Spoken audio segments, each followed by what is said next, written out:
शहर का वाद था मासूम गलियां मुस्कुराती थी हवाएं खैर मकदम के तराने गुनगुनाती थी।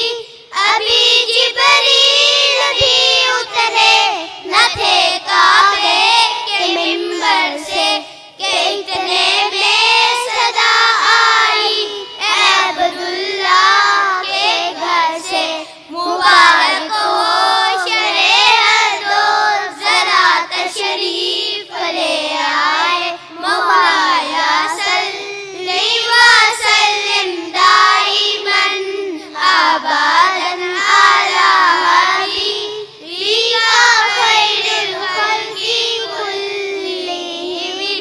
न कोई आप जैसा है न कोई आप जैसा है यूं यूं सबसे पूछे मुस्तफा का हुस्न कैसा था।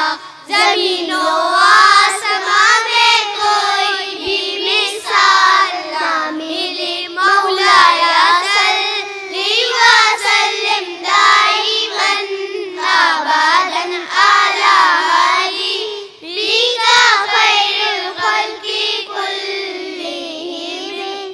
दरूद पर सलाम पर यही कहना खुदा का है।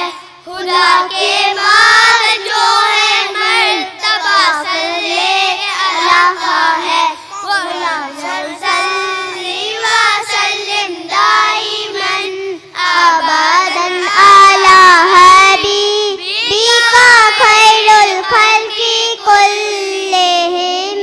जज़ाकल्लाह।